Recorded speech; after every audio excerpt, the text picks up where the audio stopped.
Buenos dias, Zamboanga Peninsula. Welcome sa Kapihan sa Bagong Pilipinas. Hatid sa inyo ng Presidential Communications Office and Philippine Information Agency. Ang programang ito ay isang plataforma para sa iba't ibang ahensya ng gobyerno upang ihayag ang kanilang mga programa at serbisyo sa taong bayan at sa ating mamamayan. Ngayon po sa ating programa ay pag-uusapan natin ang patungkol sa kalikasan. Mamaya po ay gusto nating anyayahan din ang ating mga viewers na magtanong. At of course, we are live via PIA Western Mindanao Facebook page and via DENR Zamboanga Peninsula, EMB Region 9, and Mines and Bureau of Sciences Bureau Zamboanga Peninsula Facebook pages. Maaari po kayong magtanong, mag-like, mag-share po sa ating live. And of course, we are also hooked up via Radio Pilipinas.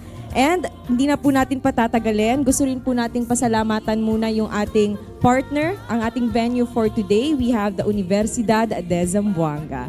And of course, we would like to acknowledge all the media po na nanonood sa atin live sa buong Zamboanga Peninsula from Isabela City, Zamboanga Sibugay, Zamboanga del Norte, and Zamboanga del Sur. At of course, dito rin po sa Zamboanga City na kasama natin ngayon sa ating venue. Ang ating pong panauhin ngayon ay mula po sa Department of Environment and Natural Resources. Makakasama po natin ang mismong Regional Director. We have Sir Arturo Fadriquela, and of course kasama niya rin po si Engineer Ventric Cesar Albano, Engineer 4 of Mines and Geosciences Bureau, and Engineer Norman Erazo, the Chief Provincial Environment Management Unit in Zamboanga, Sibugay Province of Environmental Management Bureau. Pakinggan na po natin ang mensahe po, ang opening message ng Regional Director po ng DNR in Region 9. We have Director Arturo Fadriquela. Thank you. Buenos dias. Maayong buntag. Isang makakalikasang umaga po. To our distinguished guests, PIA Regional Director Noemi Edaga, Regional Directors of the Environmental Management Bureau, represented by Engineer Norman Erazo, and Mines and Geosciences Bureau, represented by Engineer Ventric Cesar Albano, the Assistant Regional Directors for Management and Technical Services of DNR Region 9, Provincial Environment and Natural Resources Officers of Zamboanga Peninsula, the provinces of Zamboanga Sibugay, Zamboanga del Sur, at Zamboanga del Norte. The Community Environment and Natural Resources Officer of Zamboanga City, DNR Region 9 Division Chiefs, our partners in media sector, colleagues in government, and especially our host, the Universidad de Zamboanga. Thank you for joining us this morning. Today, I will provide a brief overview of the initiatives and accomplishments of DNR Region 9 under the leadership of Secretary Maria Antonia Yulo Luisaga, which began in 2022.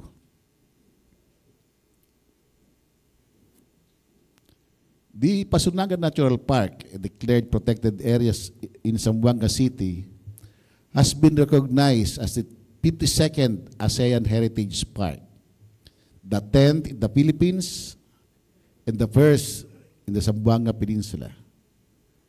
This milestone highlights the perseverance of Zamboangueños and the DNR in preserving our natural heritage for future generations.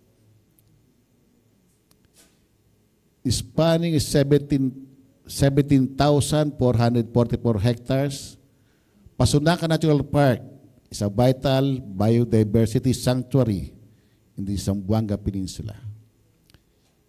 It's the Pterocarp forest, a climax forest that support a rich array of flora and fauna, including rare species such as Mindanao bleeding heart and the critically endangered Philippine eagle. The Philippines is home to over 579 bird species, with 192 being endemic to the country. Of these, 109 species can be found in the park. Among the 180 land mammal species in the country, 110 are endemic, and 24 of these thrive within the park.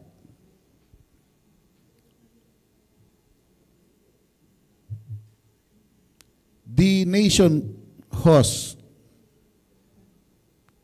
more than 254 reptiles species, lizards, turtles, crocodiles, and snakes, with 208 being endemic.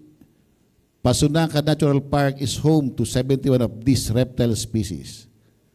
Additionally, there are 105 amphibian species in the Philippines, 82 of which are endemic and 44 can be found in the park. Additionally, there are 105 amphibian species in the Philippines.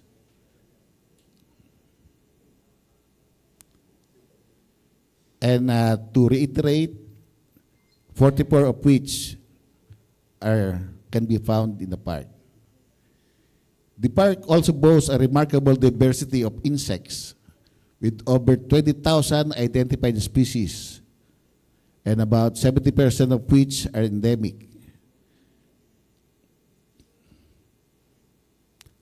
This represents 77 families. Furthermore, Pasunangka Natural Park is a crucial habitat with 3 confirmed nesting sites for the Philippine eagle. The park also boasts a remarkable diversity of insects. At mahalaga dito ay yung mga nesting sites of the Philippine eagle.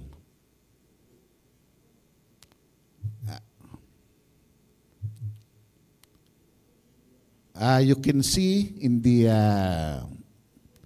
sa ating screen ang kagandahan ng ating parke, no? For the flora, approximately 70 species from the Dipterocarp and palm families thrive within the park. Ito po yung mga white lawaan, red lawaan, at these are the dominant species.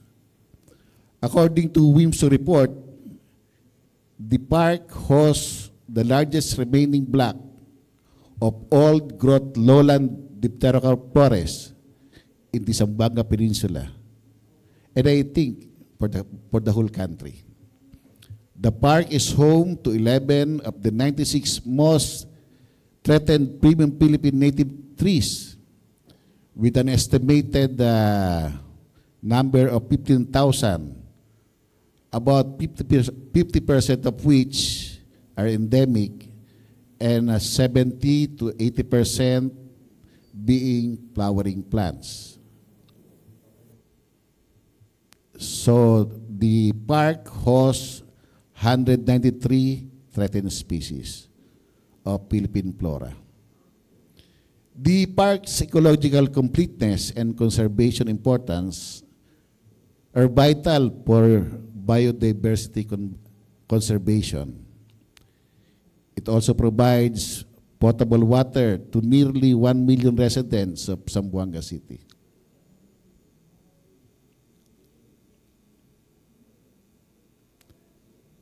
Geospatial Database Office was created as the lead office in the planning and implementation of integrated geospatial strategies of the DNR. This is a new office and is headed by the Undersecretary for Integrated Environmental Science, tasked to establish a clear baselines for our natural resources and environmental changes.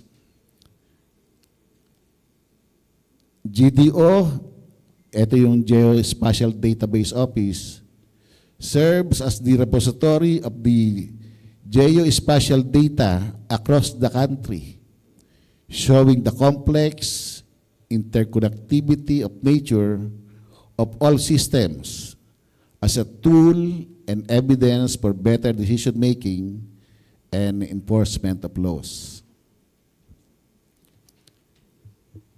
The GDO's catalog, or the control map of natural resources, is the first in the history of our country, which includes lands, forests, water, minerals, and air,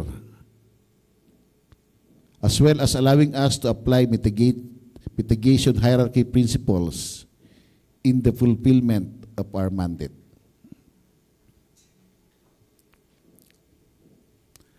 Under President Marcos Jr.'s tenure, we have modernized agriculture, increased rural incomes, and enhanced food security through the improved water management and irrigation structures.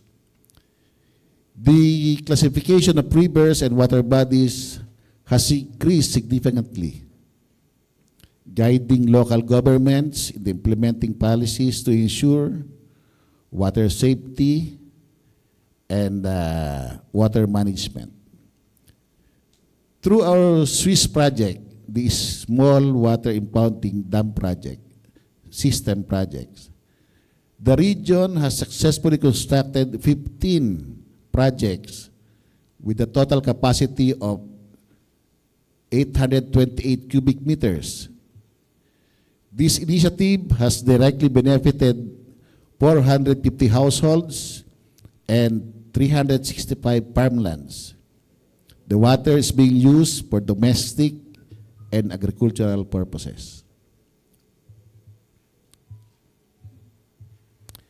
The award for recognizing individuals and institutions towards vibrant and enhanced rivers, or River for Life for short, promotes river conservation and acknowledges effort of individual and institutions in tackling water pollution in rivers.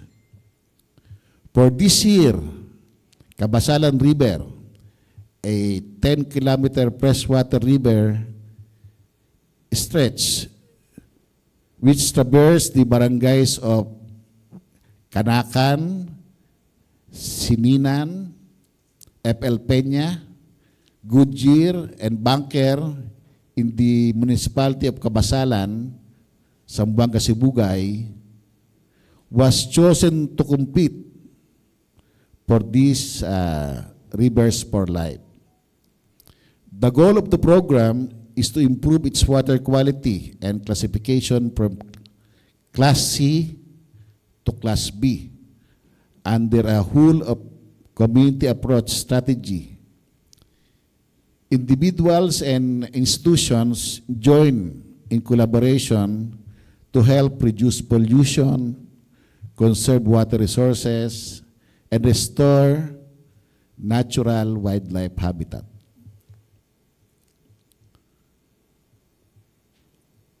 On April 27, 2023, our dear President, President Ferdinand Marcos Jr., signed Executive Order number 22, creating the Water Resources Management Office under the DNR.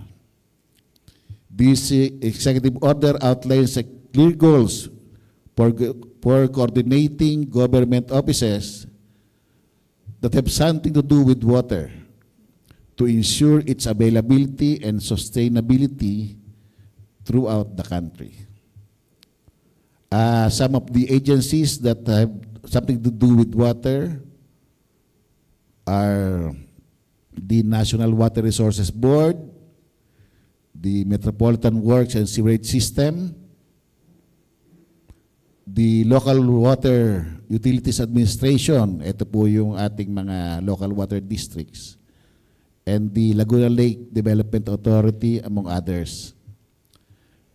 Currently, we are monitoring 61 water-related infrastructure projects, including those under the DPWH, solar water system, and flood control initiatives. Yung ginagawa po ng mga ng DPWH yung solar fed water system. And this ongoing oversight ensures that these projects are effectively contributing to our water management and conservation efforts.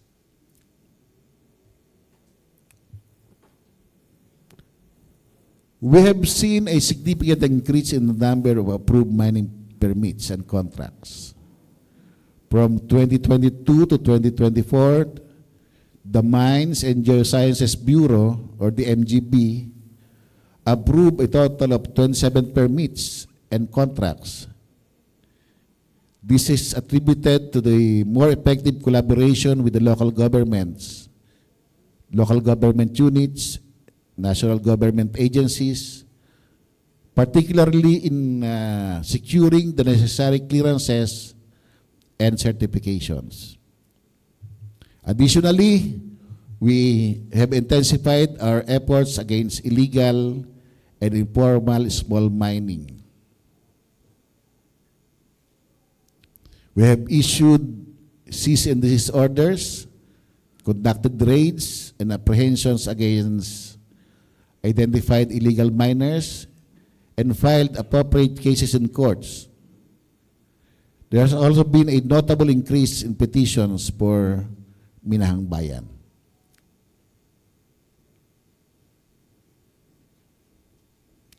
Adopting a transdisciplinary approach, we engage multiple stakeholders and utilize science and technology to link local governments, enhancing resilience and sustainability across the region.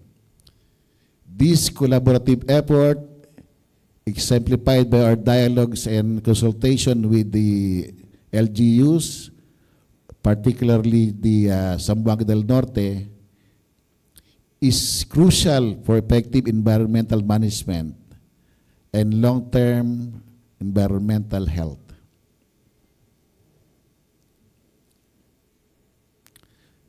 Recently, we concluded the Bike Hike Plant event in Zamboanga City. On June 22, 2024, a huge success with a total of 1,845 registrants joining the bike, hike, and plant activity.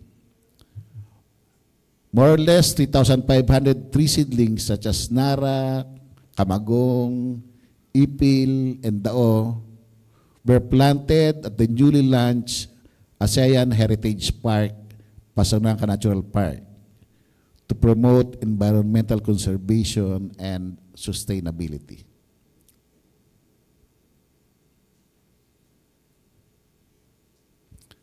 Our field offices introduced the one-stop shop for DNR services, streamlining processes and improving service delivery by recognizing integrated events that offer a comprehensive range of services to address diverse needs efficiently.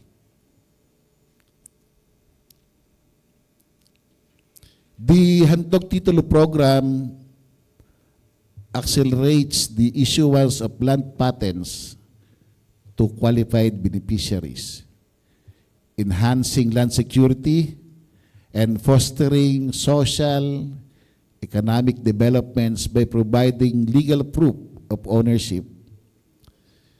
Since 2022, a total of 425 beneficiaries across the region, including Zamboanga Sibugay, Zamboanga del Norte, and Zamboanga del Sur, have received residential and agricultural patents through this program.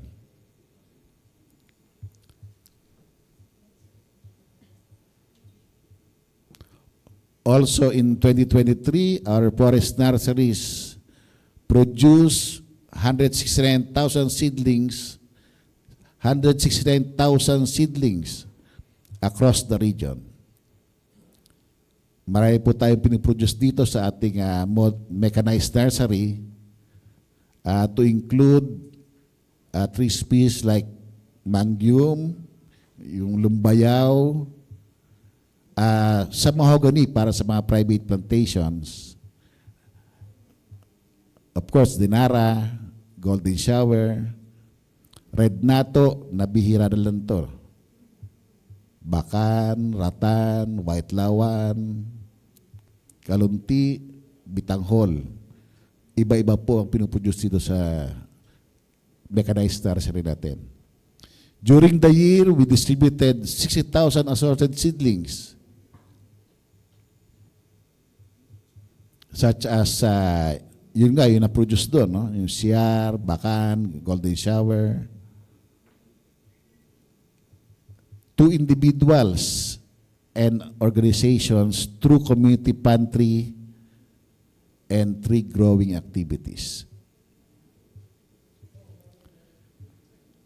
The DNR NGP Tupad program, in coordination with the Department of Labor and Employment, or the DOLE, provided emergency employment to our displaced workers while supporting the protection and conservation of our natural resources.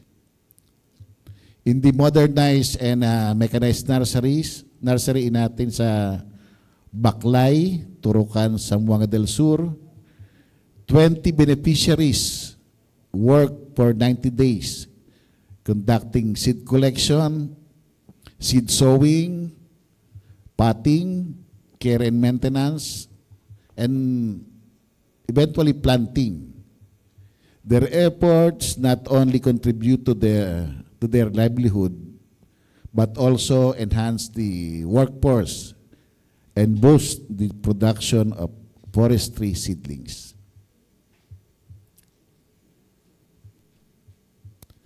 In 2022, we conducted a carbon capture assessment on NGP graduated sites. Ito yung mga unang plantations natin under NGP program. And collecting data on both above ground and below ground biomass. We measured and assessed a sample of 1,285 rubber trees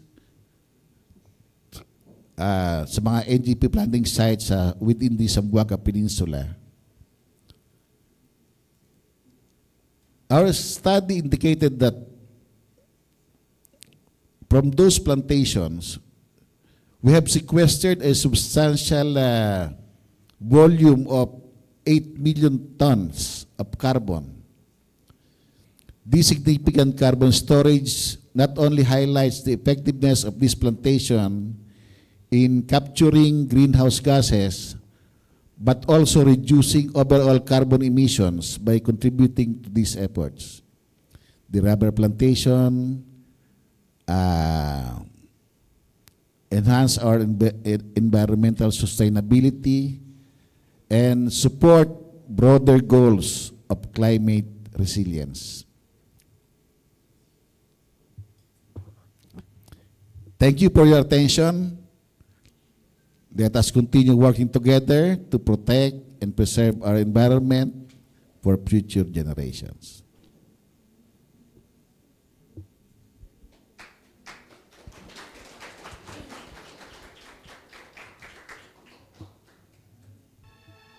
Under the visionary leadership of Regional Executive Director Arturo Fadrikella, the Department of Environment and Natural Resources DENR Zamboanga Peninsula has achieved significant milestones since 2022. The ASEAN Center for Biodiversity, which established the ASEAN Heritage Park program, has designated the Pasanangka Park as ASEAN Heritage Park, the 10th in the country and the 52nd in the entire ASEAN region. Pasanangka Natural Park spans 17,414 hectares and is a biodiversity sanctuary and a vital watershed, providing natural water source for Zamboanga. Its dipterocarp forests are home to a wide variety of species. DNR 9 has also established a control map, cleansing and standardizing forestry and biodiversity spatial data sets. This initiative enhances our ability to manage and protect our natural resources effectively. This control map is readily accessible with quality and verifiable ENR datasets for policy, planning, and decision-making. Small water impounding system projects were part of a broader effort to modernize Philippine water management and irrigation infrastructure. In DENR 9, we have constructed various Swiss projects, 4 in Zamboanga Sibagay, 1 in Zamboanga del Norte, and 10 in Zamboanga del Sur, which are currently under construction. The Cabasalan River was officially launched as a candidate for the Recognizing Individuals or Institutions Towards Vibrant and Enhanced Rivers or Rivers for Life Award on June 5. This initiative aims to protect and revitalize our vital water resources.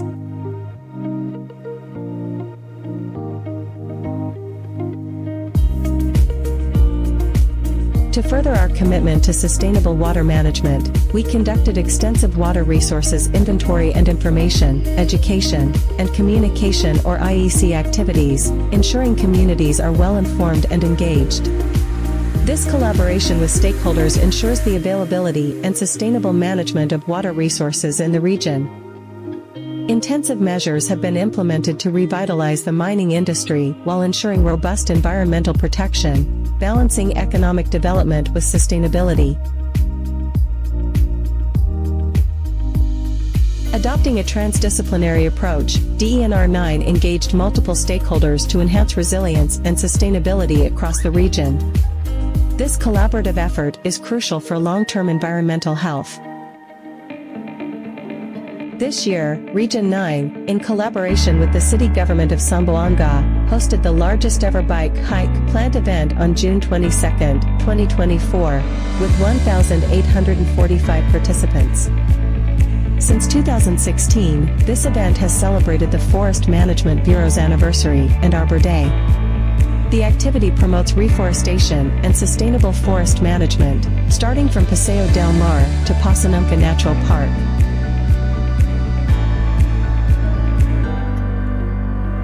DENR 9's field offices also introduced the one-stop shop for DENR services, streamlining processes, and improving service delivery for the public.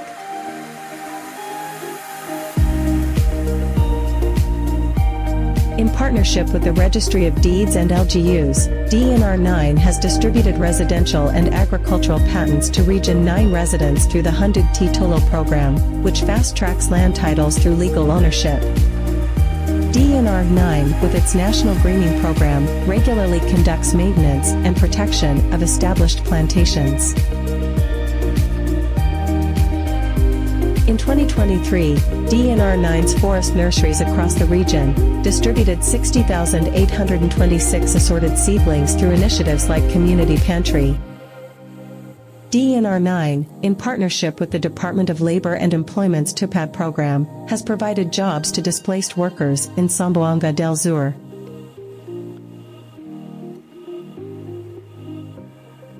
Last, but not the least, assessments were conducted for carbon capture on National Greening Program or NGP graduated sites, contributing to our climate change mitigation efforts.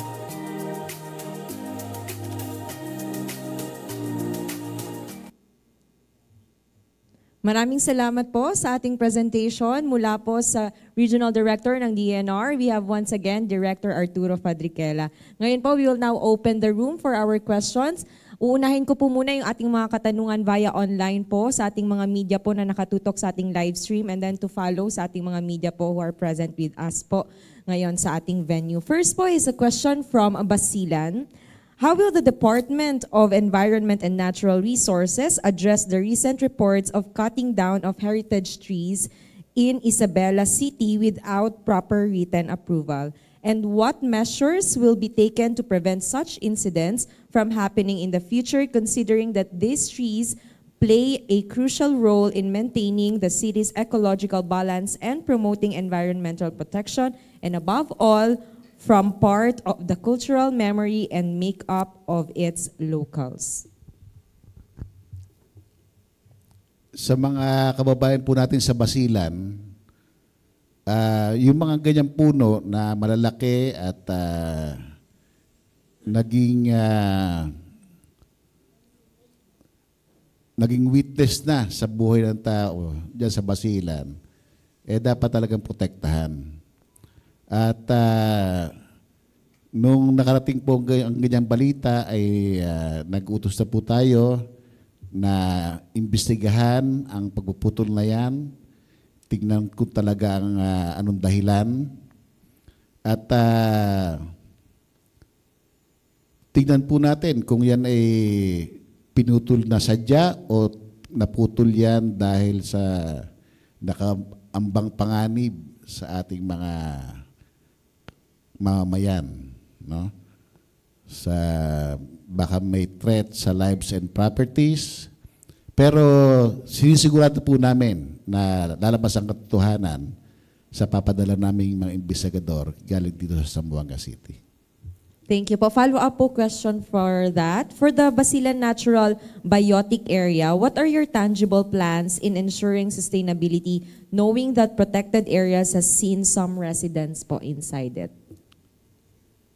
Opo, sa Basilan Natural Biotic Area ay dalawampung opisina ang nakasakop. Isa ang DNR National Office at ang pamahalaan po ng BARM. At kami po ay masusing nagtutulungan.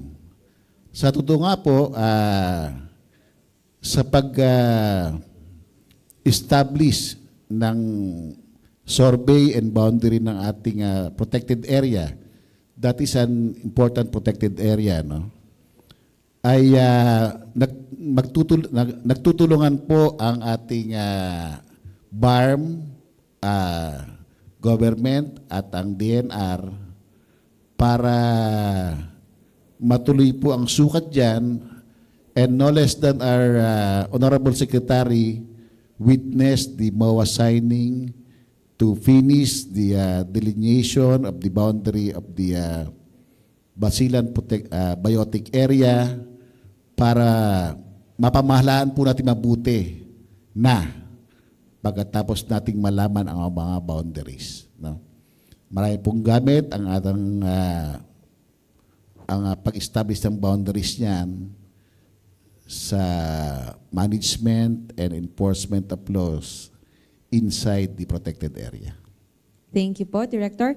Again po, we would like to remind everyone po that you can also address your questions. We have representative from EMB and MGB together with the Regional Director po ng DNR. So next question po will be coming from Zamboanga del Sur. Is illegal logging still an issue in the Zamboanga Peninsula? What efforts have been made to address it?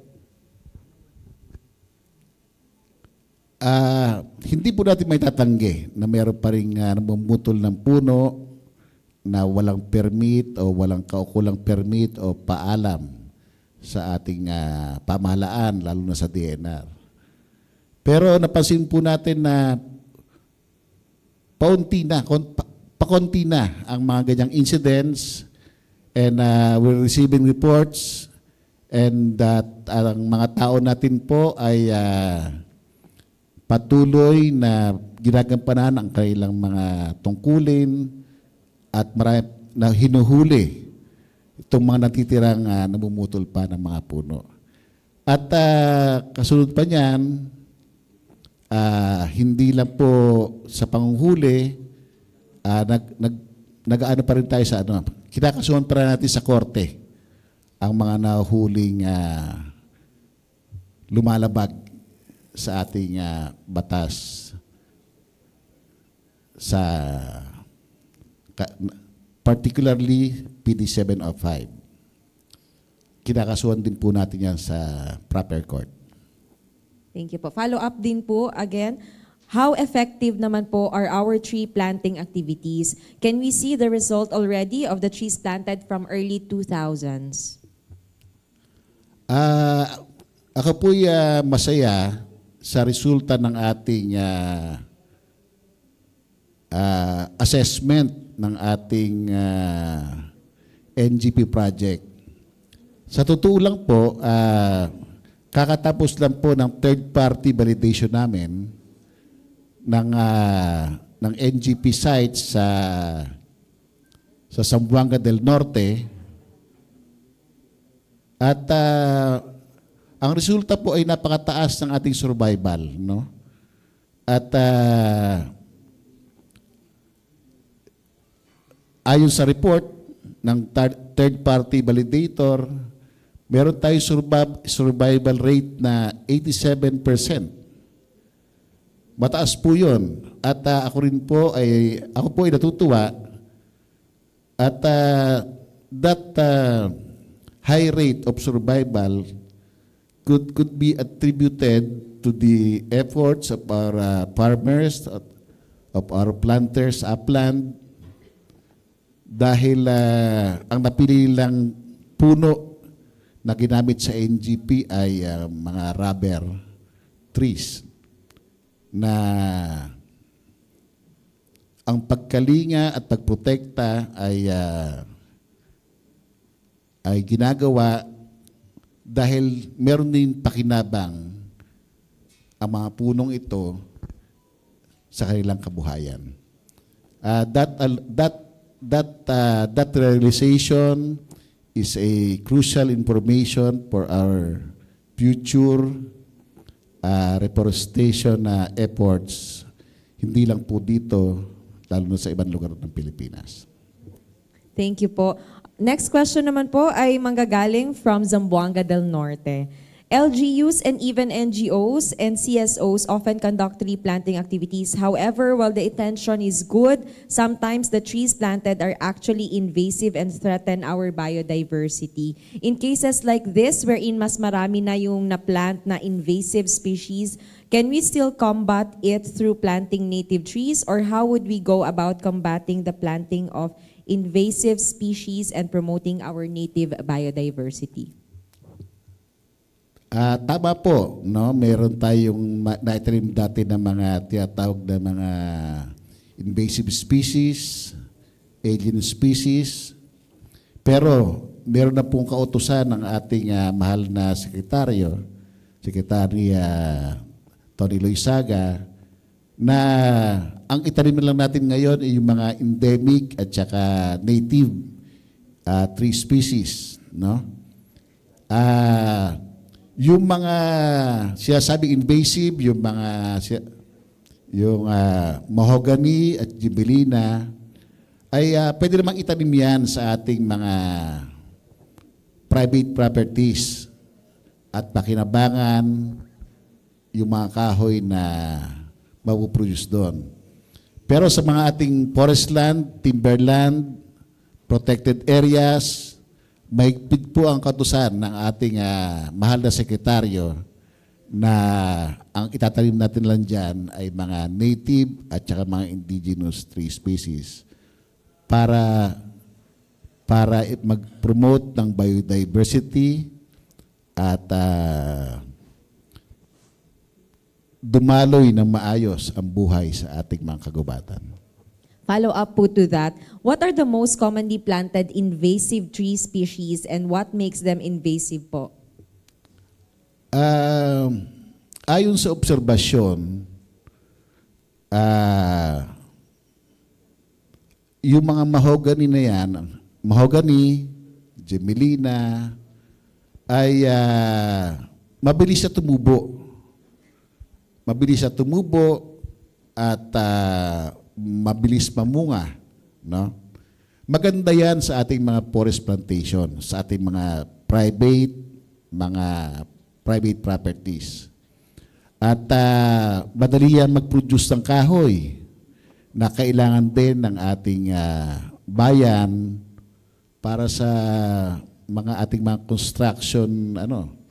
construction projects sa ating mga bahay. Hindi po mawawala na kailangan natin ng kahoy. Pero dililimit na lang natin to sa mga private properties. Pinag-iisipan na rin po ng ating opisina na yung mga dating mga naitanim sa ating mga forest land and timberland protected areas ay unti-unti nang palitan na mga more endemic at saka mga native tree species. Thank you po. Last na lamang po from Zamboanga del Norte. Now that we are experiencing La Nina, are there measures po or preparations that DNR 9 have taken or are taking in mitigating po potential disasters like flooding and landslides? Ang ating mahal na sekretaryo ay tumututok sa mga ganyang disaster at pinopromote niya ang resiliency ng ating mga kababayan. No?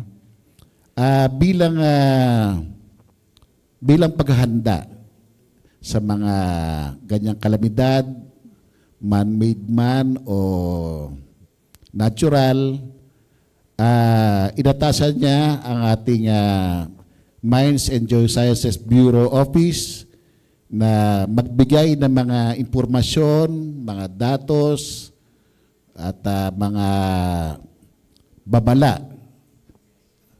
Dahil po ang ating MGB, ang Mines and Geosciences Bureau, ay gumagawa ng mga geohazard assessment sa ating mga lugar at sa Region 9, Zamboanga Peninsula, ay tapos na po nila ang geohazard assessment ng buong region.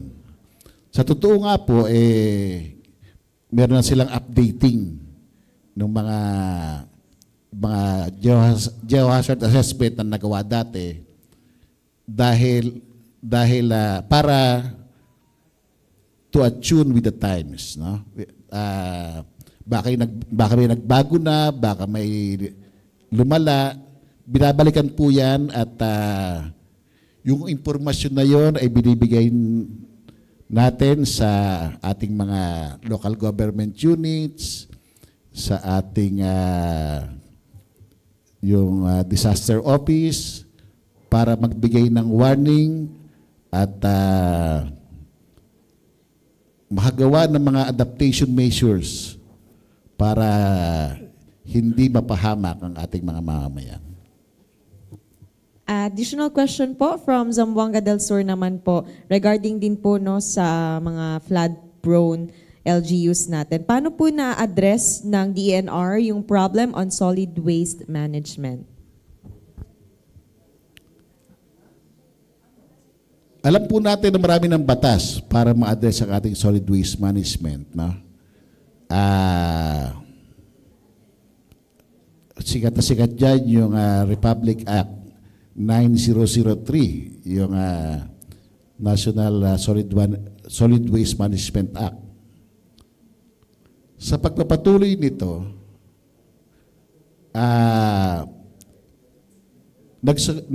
nagpalabas pa ng mga bagong batas para suportahan ang ating pag-manage ng ating mga solid waste. Meron na tayong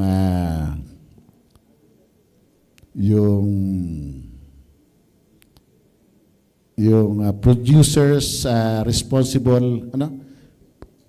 Producers Responsibility Act na kung saan inaatasan ng ating pamahalaan yung mga producers na gumagamit ng mga plastics na wag lang sila mag-produce ng kanilang ibebenta, kundi yung mga lalagyan nung binibenta nila ay dapat din nilang bigyan ng pansin at makuha para hindi dumagdag dun sa dami nating mga basura.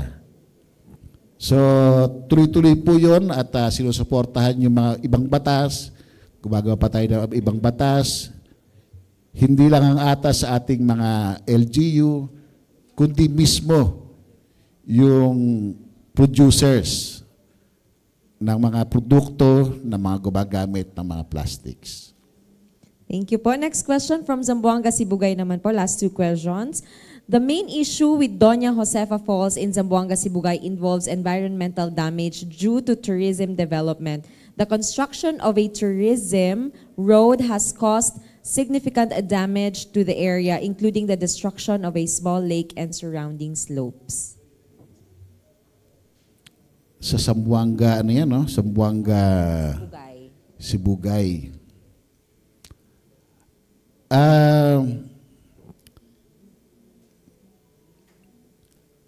Ang rule of the thumb is that bago magkaroon ng development, dapat nasa subject yan sa ating pag-aaral. At dapat yan kumukuha ng environmental compliance certificate kung saan nilista ng Environmental Management Bureau ang mga dapat gawin para mamitigate o wag lumala ang epekto ng ating mga development projects.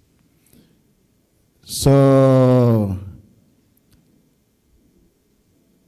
kung hindi sumusunod sa mga ganong patakaran, ay mayroon tayong kaukulan ng mga parusa at yan po ay tinututukan ng ating opisina. Thank you po. Ito po, next na question natin from our online viewer naman po. Paano po yung pagre-release natin ng titulo sa mga mangrove forest areas? Ang mga mangrove forest natin ay hindi siya, dapat wala siyang titulo, no? Sa panahon ngayon. Pag tayo dyan, pag nakaalam tayo na may mga ganyan titulo, ay iniimbestigahan natin kung saan siya nanggaling. Kasi may mga titulo na ginran pa noong unang panahon ng Kastila, panahon ng Amerikano, na mismong korte,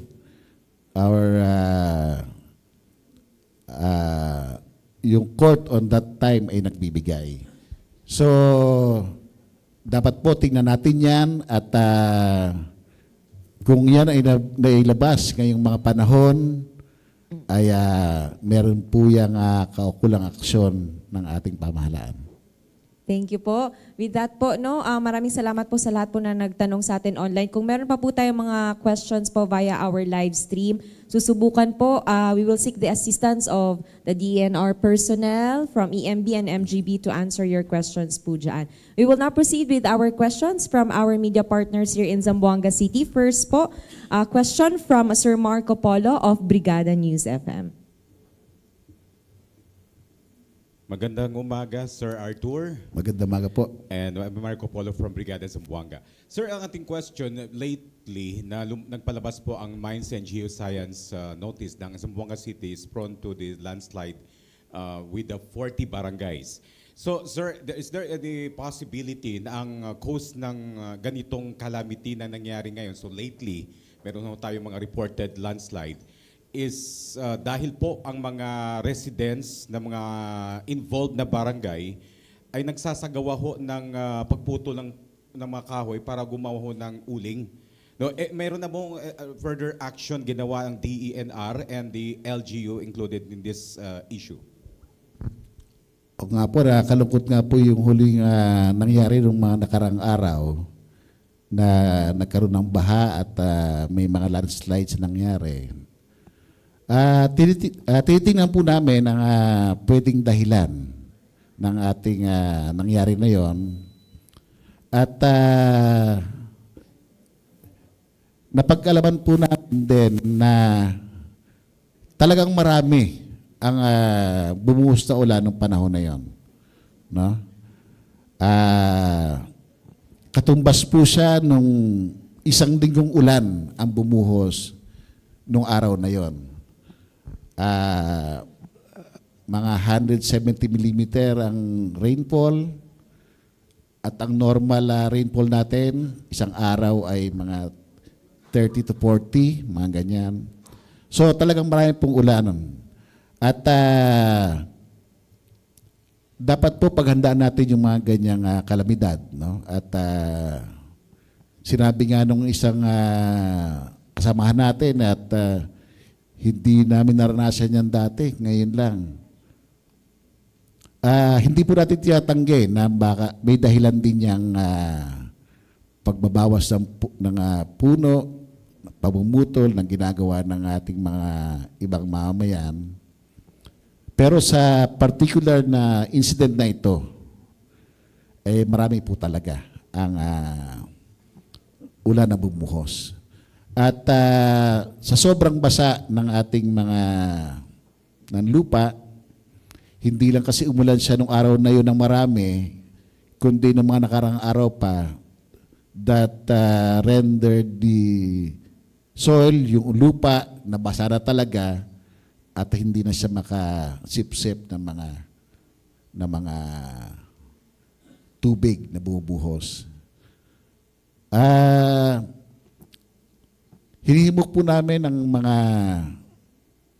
lahat ng kasamahan natin, ng mga mamamayan na pagtulong-tulungan natin ang pagprotekta, no? Sa normal na sitwasyon, dapat may makakatulong ang mga puno talaga. Pero pag sobra na at basa na at ilang folds ang ulan na nabubuhos, ang dapat talaga nang gawin natin diyan paghandaan at yung mga adaptation measures dapat sa katuparan natin at ang pagpapaalis sa mga lugar na delikado, mga danger areas, pagtulong-tulungan po natin kasama ang ating lokal na pamahalaan. Okay, meron tayong follow-up question, Sir Arthur. And regarding to, just in case mayroong plano ang LGU Zamboanga, yung pagkukuhaan po ng resource ng tubig dyan po sa may Pasunanga. Ano po ang say nyo dito, just in case ilalagay yung pinakamalaking reservoir ng water na para may ide-develop sila project para pagkukuhaan ng tubig? Ano po ang say nyo? Baka maapektuhan po ang ating environment, ang mismo lugar ng Pasunanga. Totoo po yan, yung concern na yan, agam-agam na lahat yan ng ating mga kababayan, no? Siya sabi niya ang Pasunanga Natural Park, una, siya ay watershed, no? Isang malaking watershed na naglalabas ng tubig galing sa malaking parte niyan. At yun nga, hindi siya na subject sa laging. Hindi pumayag ang dyan ang mga taga-Zamboanga kahit nung unang panahon. At pangangalaga niyan, ang pag-preserve niyan ay talagang mithiin natin lahat. Pero, mahalaga ding isipin na sa Zamboanga City ay dumadami na ang tao. Sa panahon ngayon, parang tumatakbo siya na 1 million. 1 million residents na sa Zamboanga City. At may obligasyon din ang pamahalaan na i-provide yung tubig sa ating mga nangangailangang mga kababayan. So, dapat talagang pag-usapan at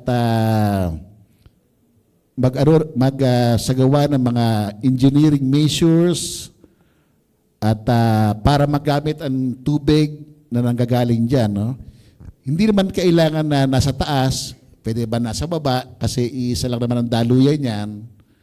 At dapat talaga pag-isipan kung paano magamit yung tubig na yan na nanggagaling sa ating watershed habang pinapangalagaan ng ating watershed, ang ating kagubatan, ang ating ASEAN na heritage na yan, napapakinabangan din ang tubig. So, pag-isipan at magkaroon ng engineering design, intervention, at makapture ang tubig sa dapat na lugar para ang pakinabang ay marami. Ang tubig at ang kabundukan na nagbibigay din ng maraming ecological services. Maraming salamat po. Next question po from Sir Regino de los Santos of RPN.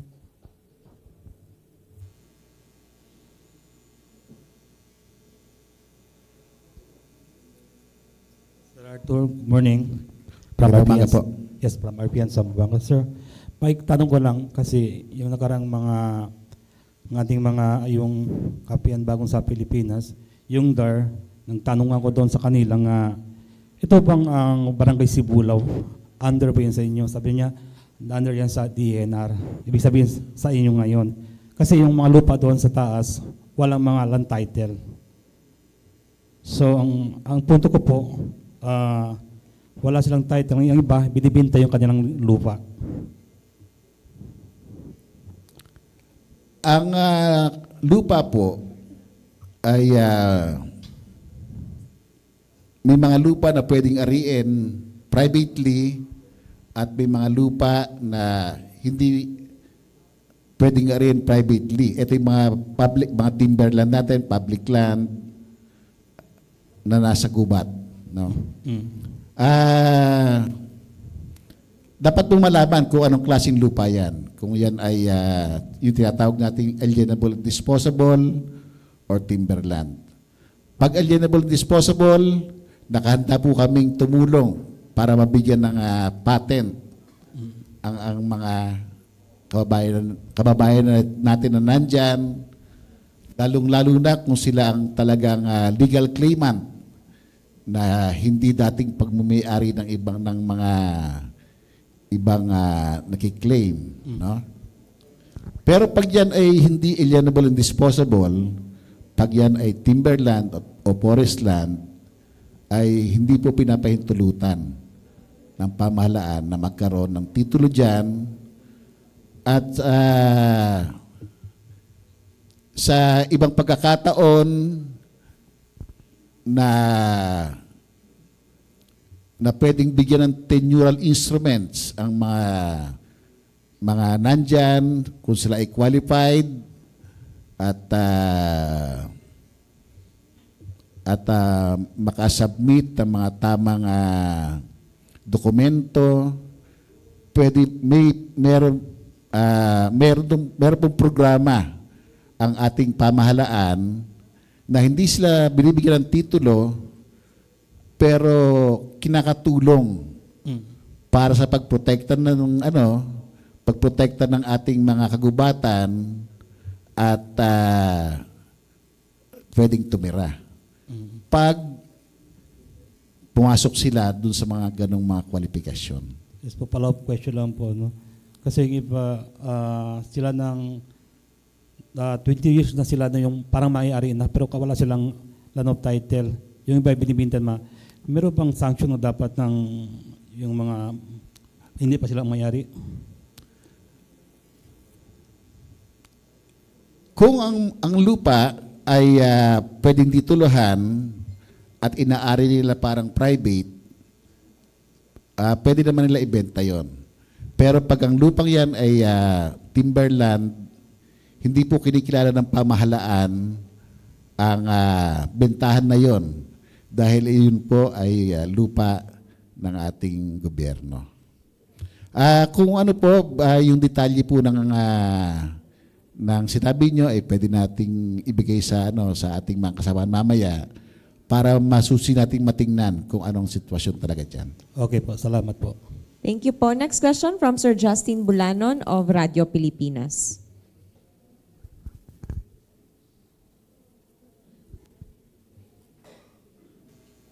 Good morning, sir. Morning po.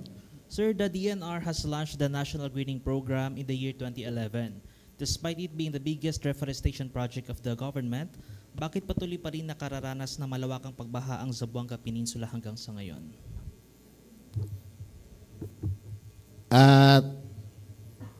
Tulad po nung naturan ko kanina, sabi ko kanina na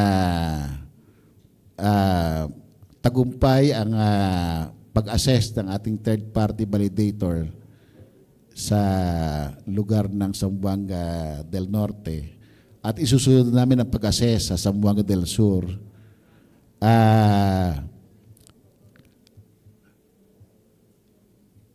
Yung pagtatanim ng puno ay isang pamamaraan, no? Isang pamamaraan para masolusyonan ang ganyang problema, lalo sa mga baha. Pero, meron din ibang dahilan, no? Meron din ibang dahilan. Tulad na sinabi ko kanina, pag sobra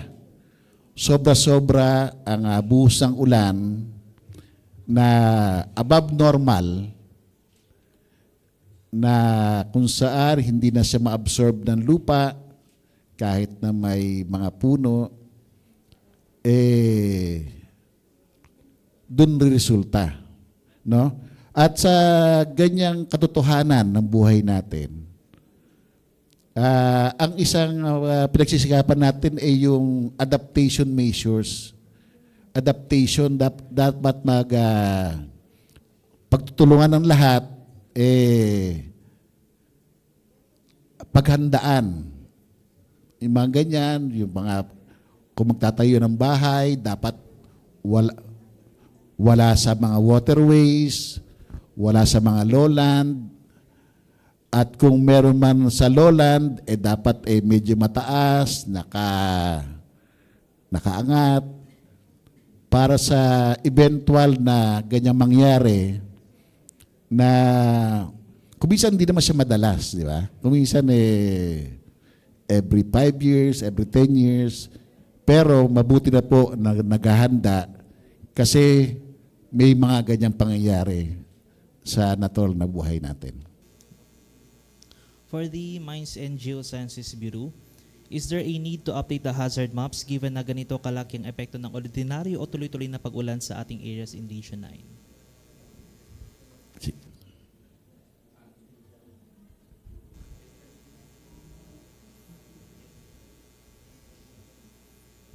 Okay.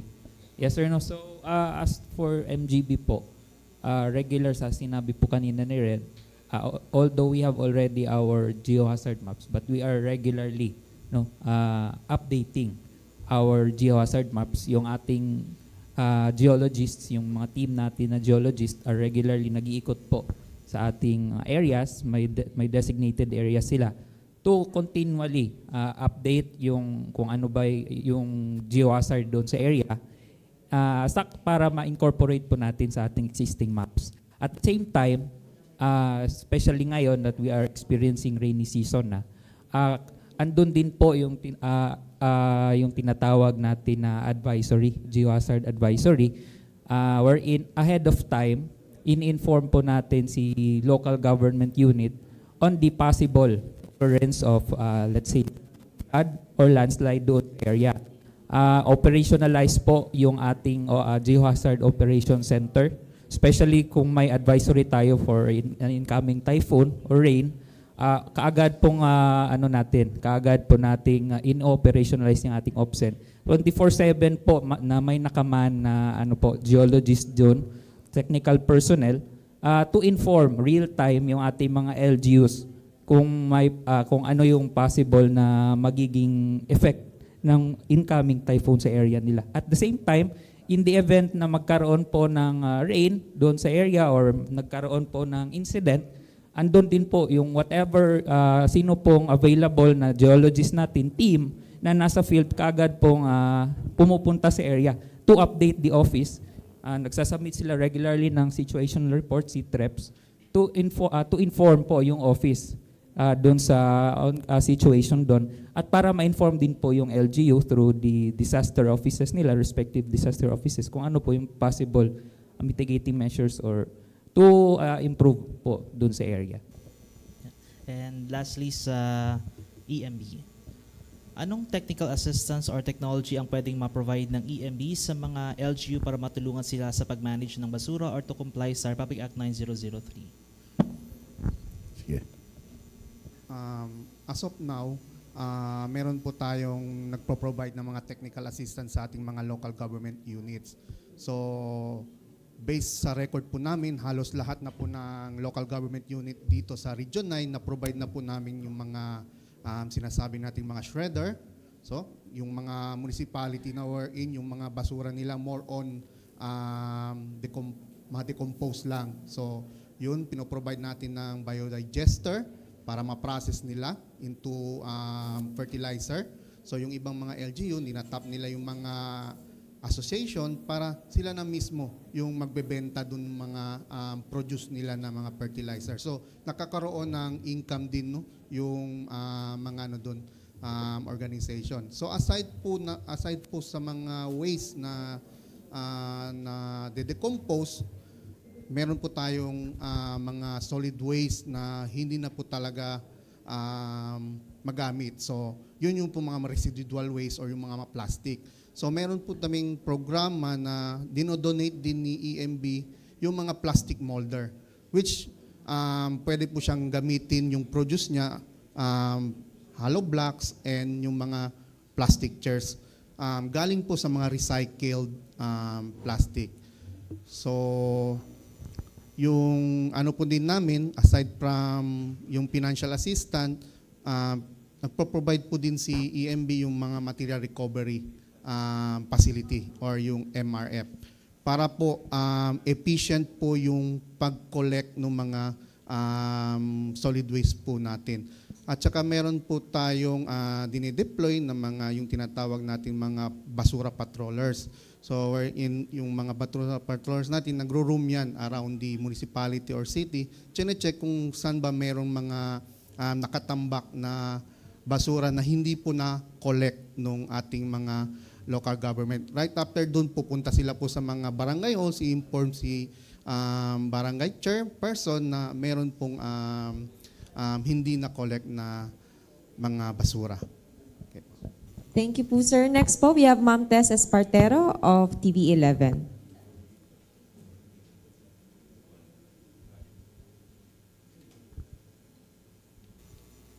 Good morning po, RD. Morning yung po. tanong ko pang sinabi niyo na kanina about sa problema ng baha.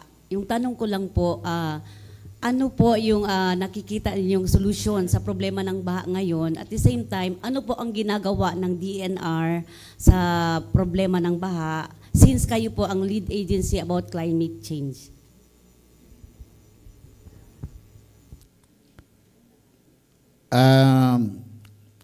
Sabi ko po kanina, yung baha, lalo na kung sobra, ay nagiging dahilan ng mga ng baha. Through our technical assistance, through our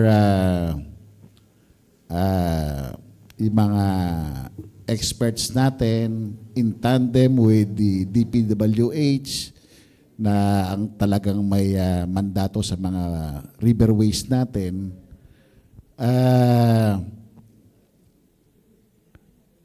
ang dapat objective natin, pag ulan at marami at naipon, dapat lumabas siya agad. Dapat lumabas siya agad. At lalabas siya agad sa drainage sa ating mga ilog, no? Pag nasabayan siya ng high tide, medyo manatagalan. Pero pag low tide, dapat dire-diretso. At dapat magtulong-tulong diyan ang mga ahensya, pamahalaan, local government units na malinis at mapalalim ang ating mga drainage system para kung bumahaman ay mabilis siyang mawawala. At alam ko may mga projects din dito ang ating local government, particularly sa Zamboanga City, at sinusubukan na mag-introduce sa mga infra projects para mapabilis. At pinapakita naman na bumabilis ang daloy. No? Pero RD, kasi kahapon, nag-interview kami sa aming city administrator kay Attorney Wendell Soto. According to him, kasi yung bumabaha na talaga yung Zamboanga City ngayon, kahit may bago ng mga drainage. So according to him, dapat i-reassess ng DPWH. So sa side ng DNR, ano bang dapat talagang gawin? Kasi parang wala pa rin solusyon. Tama po. I-assess yung hydrologic study, dapat balikan kung tama ba ang lapad at lalim ng ating mga drainage. Dapat mapag-aralan uli yun at magkaroon tayo ng kaukulang aksyon. Although complex yung problema na yon, pero dapat nating harapin kasi para mapag-alagaan ng ating mga kababayan sa mga susunod pa na mangyayari. Lang po, RD, ginawa yung ating box culvert, pero parang hindi pa rin siya efektibo. Opo. So, yun ang dapat i-reassess. Opo. Opo. Yung hydrology, yung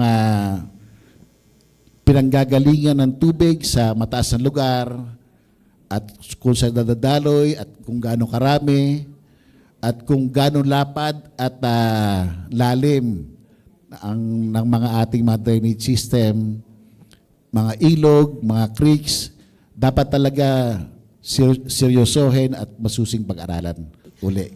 Kasama ang DPWH. Opo, last na po, RD. Do you still conduct aerial shots sa ating kabukiran? Kabukiran ng ating mga palayan. Region-wide, opo. Region-wide. Opo, at yun po ang bago nating sasatupad ngayon. May mga ginagamit natin ng mga technology, mga drones, sa kautosan na rin po yan ng ating sekretaryo. May nakikita po ba kayo, RD, gumagawa pa rin ng mining activities region-wide? O kung mayroon man dito sa Zamboanga, meron po ba?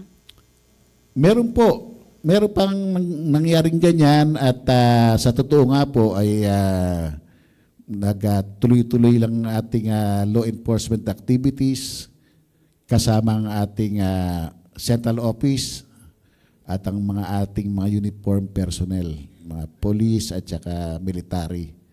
Hindi po namin natatanggihan at meron po at ina-address po natin ang mga yan. Okay, so thank you po, RD. Thank you, Ma'am Tess. Next question po from Ma'am Shirley Espino of Radyo Pilipinas, to be followed by Ma'am Sara Tulabing po ng DXAS.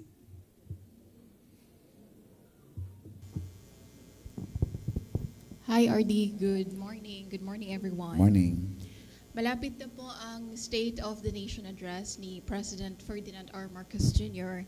At isa po na sa nabanggit ni Pangulo noong nakarang SONA ay ang kahalagan po ng climate action and building economic agenda in the for the Philippines. Dito po ba sa Region 9, where are we now with President Marcos' vision for a low-carbon, climate-smart, and climate-resilient community?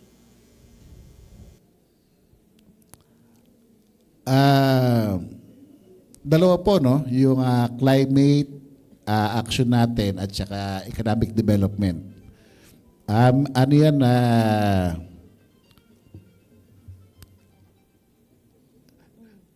kasama siya sa sa pagiging complex ng mga usapin na yan at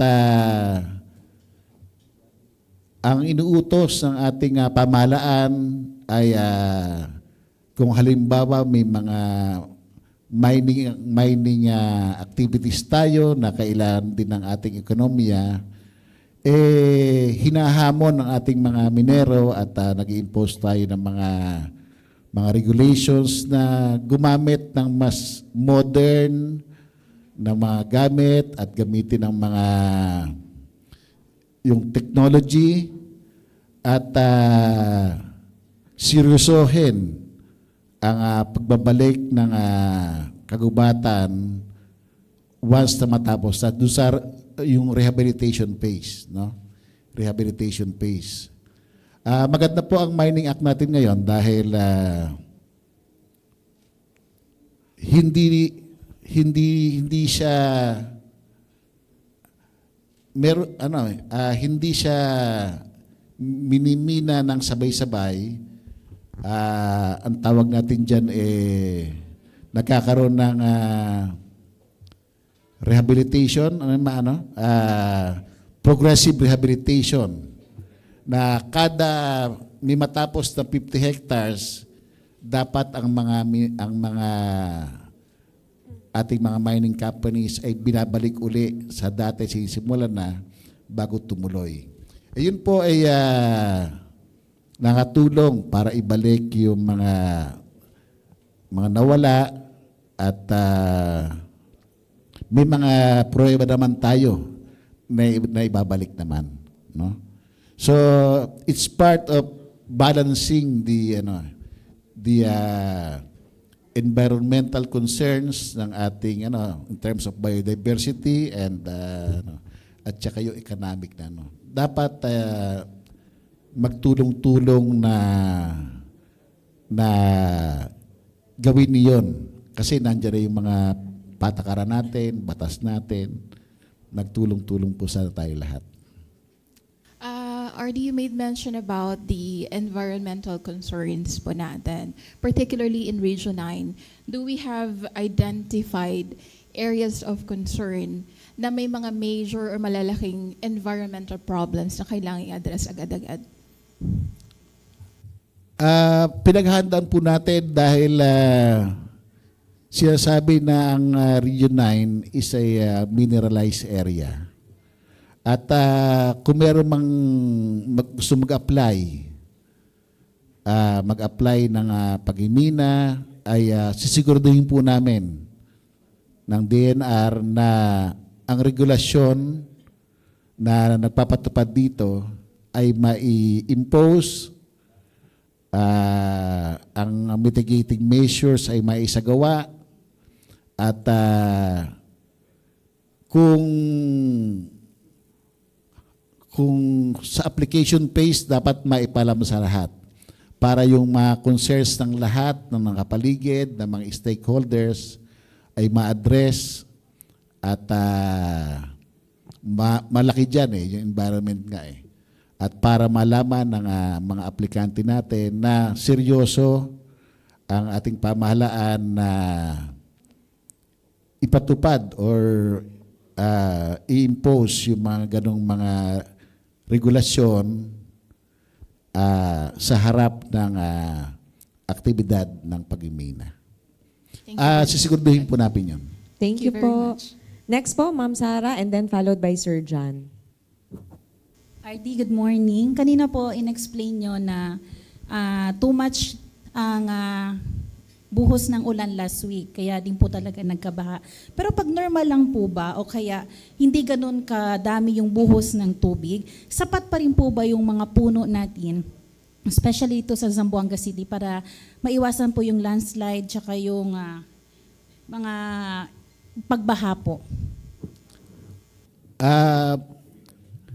Pinipilit po natin na maging sabat yan ang ating yung mga puno sa taas, kasi ang natin dyan, ang management natin yan, yung tatag na from ridge to reef, no?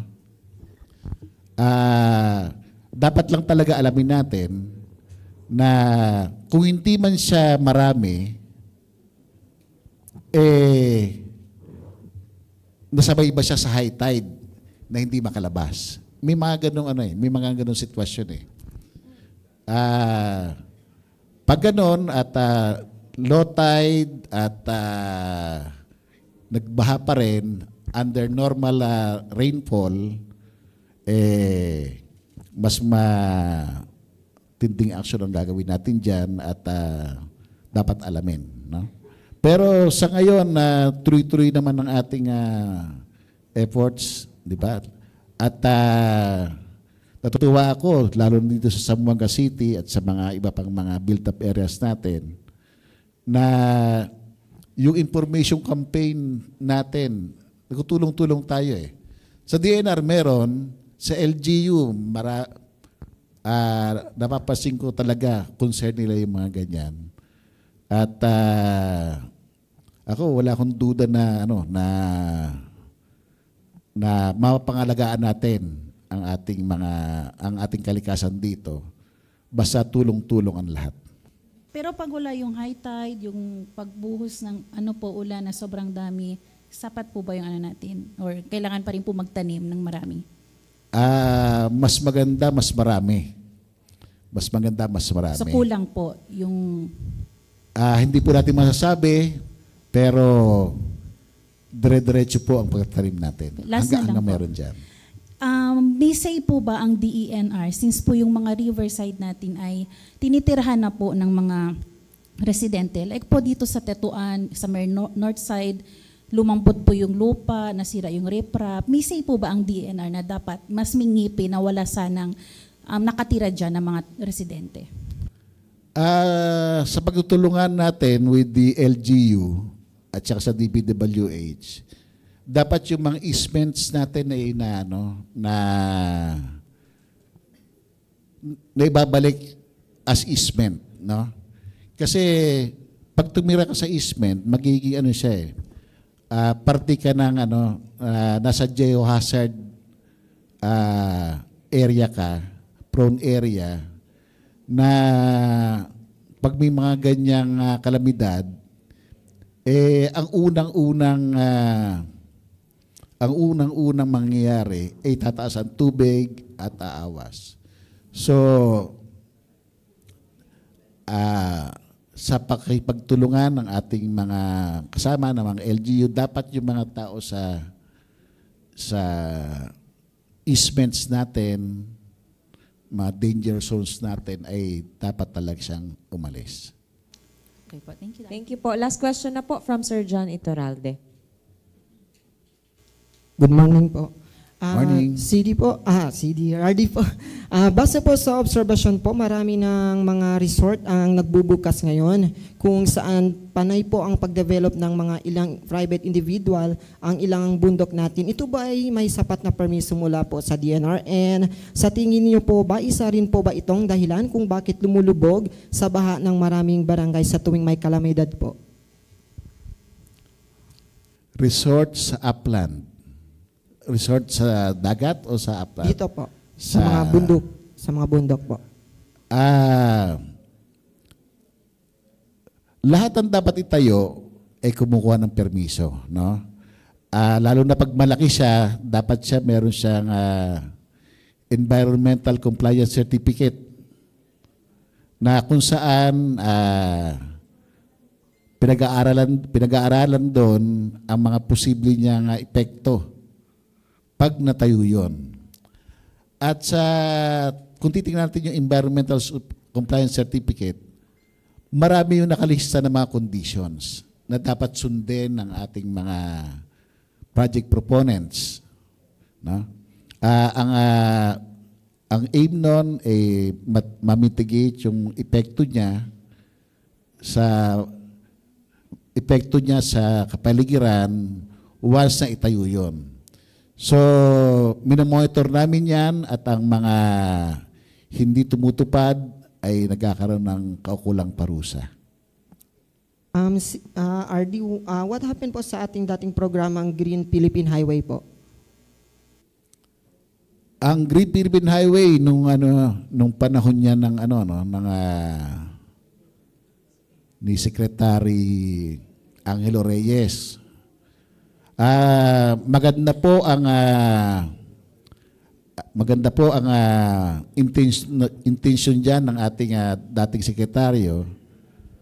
Kaya lang napapansin po natin na unti-unti na pag lumalapad ang ating kalsada ay naapektuhan ang ating mga naitanim sa gilid.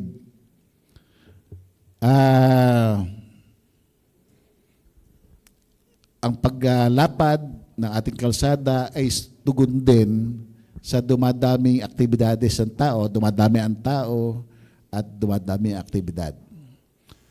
Pero pag may mga napuputol naman tayo sa mga gilid ng mga kalsada, nire-require din natin yan ng kapalit na mga puno para maitanim.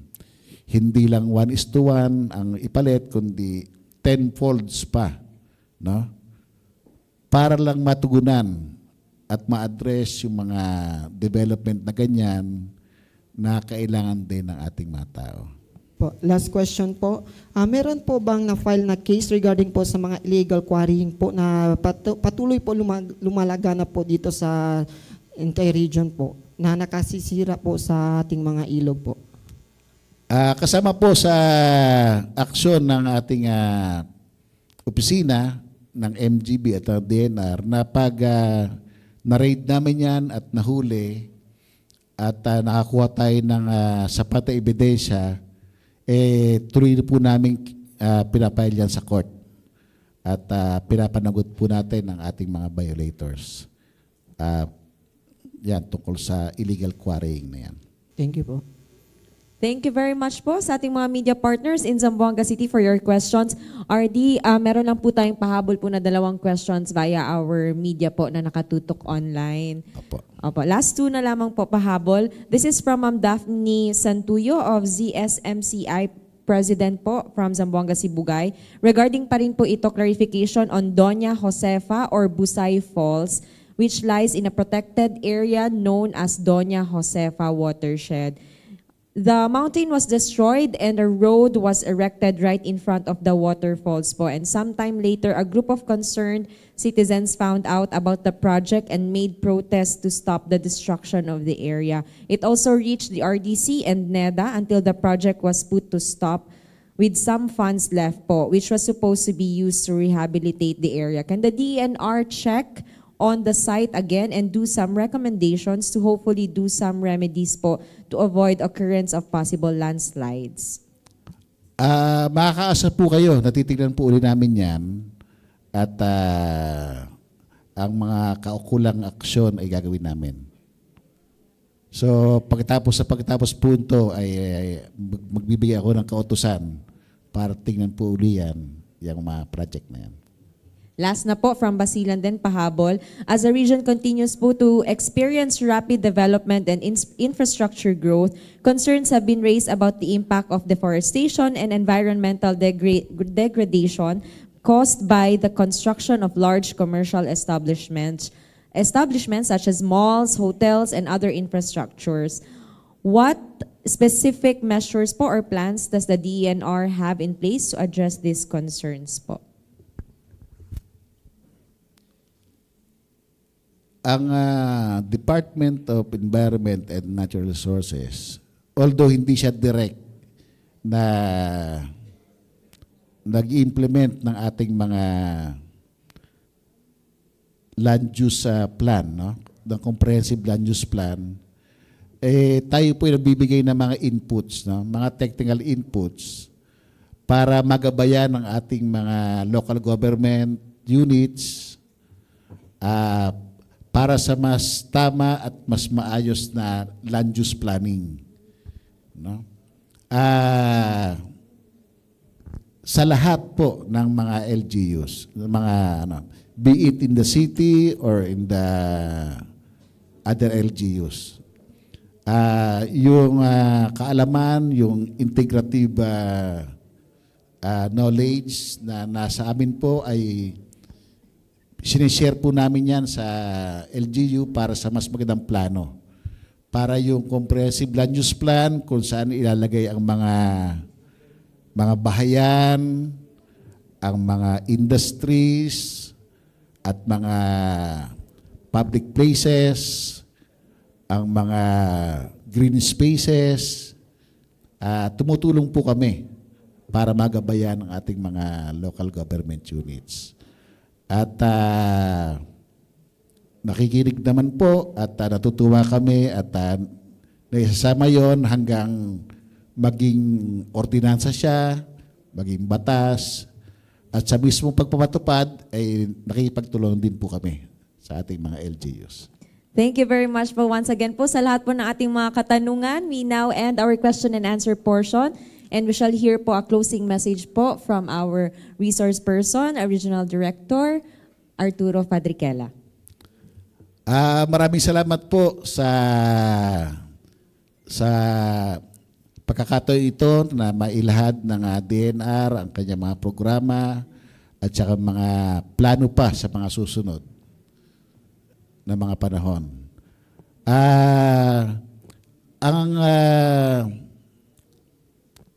Gusto lang po naming iparating sa ating mga kababayan na ang pamahalang ito sa pamumuno ng ating Pangulo at ng ating Sekretaryo ay alam ang mga problema pero kino-confront natin yung complexities ito, no? Ng environment, ng economic growth, ng paglilingkod sa tao, at hinihimok namin ang lahat. Inaamin po ng DNR na hindi po namin kaya na mag-isa na mangalaga nito ng ating kalikasan.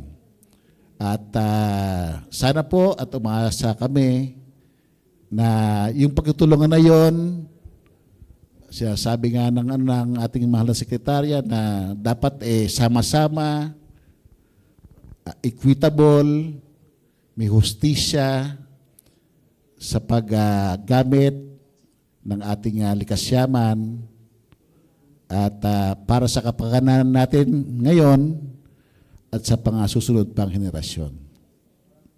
Thank you very much. Once again po, the Regional Director of DENR Region 9, Director Arturo Fadriquela, together with Engineer Ventric Cesar Albano of MGB and Engineer Norman Erazo of EMB. Maraming salamat po. Maraming salamat po. Muli po, nagpapasalamat din kami sa lahat po ng ating mga media partners po na nakakasama natin linggo-linggo. And of course, we would also like to thank ang buong team po, ang buong regional office po ng DENR, ng MGB and EMB, at muli po salamat rin sa Universidad de Zamboanga. And thank you very much din sa buong team ng Philippine Information Agency for making this episode possible. With that, sa ngalan po ng PCO Secretary, Cheloy Garafil, and PIA Director General Jose Torres Jr. and Regional Director Ms. Noemi Edaga, tumutok lamang po sa mga susunod pang episode ng Kapihan sa Bagong Pilipinas. Ito si Myra Espinosa. Muchísimas gracias.